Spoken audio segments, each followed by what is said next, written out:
what tips and tricks or tactics can you shed on marketing if a future author or who's out there watching, okay, I'll write the story, but the real work begins is when you're done with that story. Start with a mailing list. Mm-hmm. It'd be great to start with a mailing list even before you have your first book out. And I know that that's really difficult because you're starting to think it's like, what came first, the chicken or the egg? You know, it's like, well, okay, I can start a mailing list, but I haven't written the book or haven't finished the book. So what do I give them? Well, here's the thing.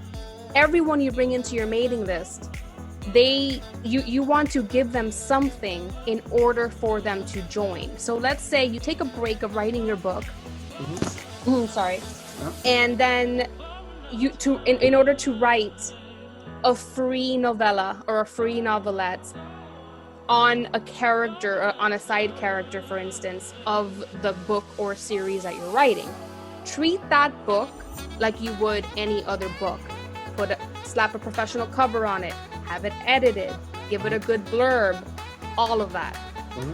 And then what you'll do is you'll go over to, let's say, Story Origin or Booksprout, and they have features where you can upload your book in order to get emails. Okay, so you want to start doing that. So actually now they have read a book, and maybe it didn't take you so long to write because it was only 10,000 words or 7,000 words. Oh, okay. Yeah, so you have something to give them.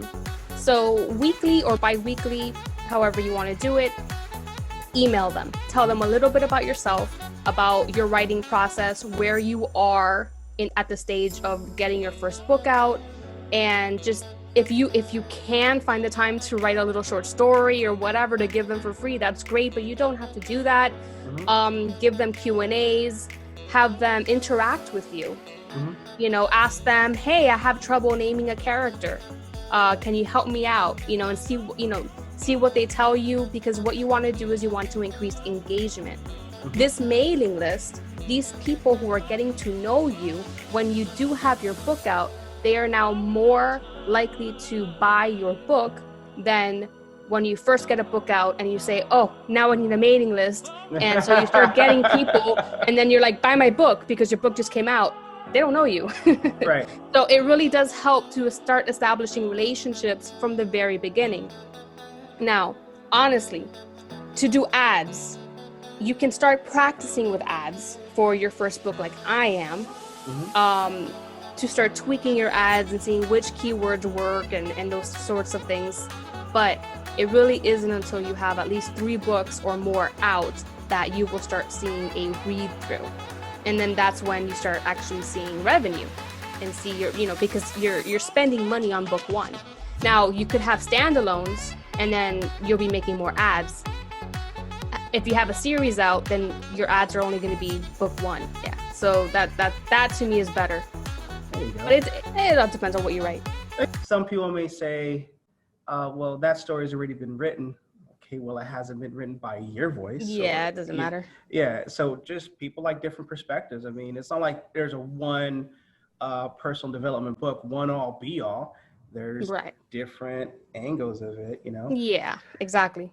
What's your favorite social media platform to market yourself on? Definitely Instagram and YouTube. Okay.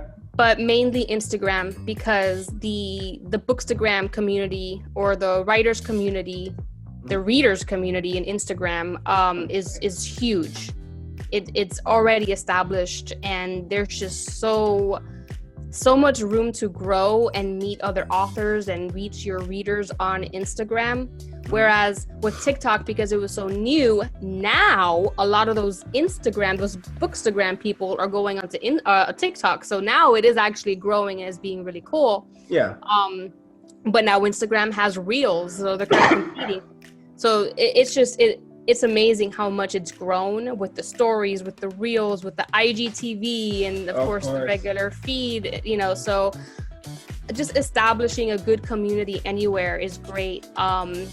YouTube, I'm very new in YouTube. I started in January of 2020. So that was like a New Year's resolution, and I have been doing it.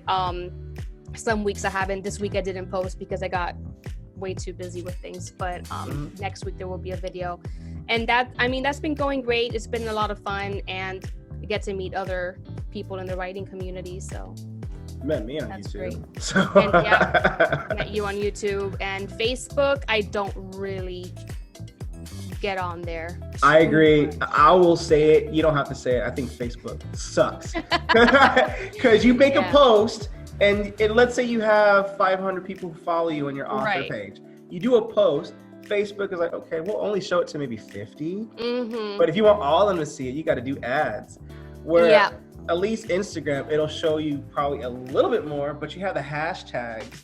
Right. And for some people who don't know, or for any future authors that may not know, you could do up to 30 hashtags. So then you expand your reach, and then when people share and forward or bookmark it, algorithm loves that. But Facebook doesn't like all those hashtags, so you have to cut it down to at least 2, and I'm not even sure they're even going anywhere anymore. No, Facebook was cool in 2008 when MySpace was getting out the picture. Yeah. You know, now MySpace is like that spammy grandma that you won't want to visit even if she gives you $5 for a kiss. Is that still on there? No, it's not. I think Tom, whatever his last name was, I think he walked out with a lot of money. I don't blame him. Like, all right. Yeah, Facebook wants to take over. Give me the biggest check you got. Yeah. But no, I like Instagram, and I think the organic reach on TikTok is insane. But also now, obviously, like you're talking about Instagram Reels, they're noticing people love 15-second content. But so whoever's going to decide to be an author, if they go the indie route, you might have to get used to being in front of a camera. Being a little bit on camera, which is really funny because it was like so long ago.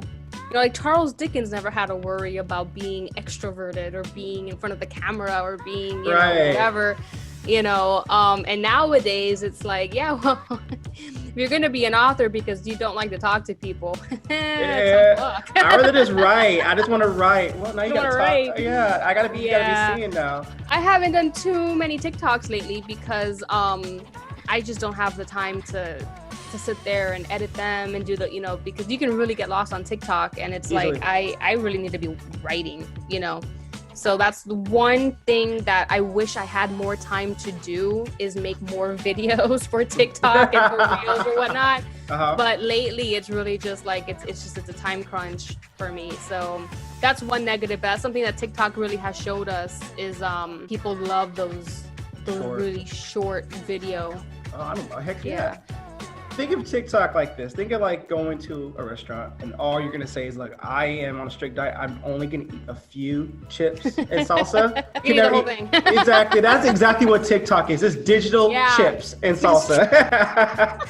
You can never just say, I'm just going to watch a few videos, 5 minutes. Before you know it, 15 minutes, you're like, oh no.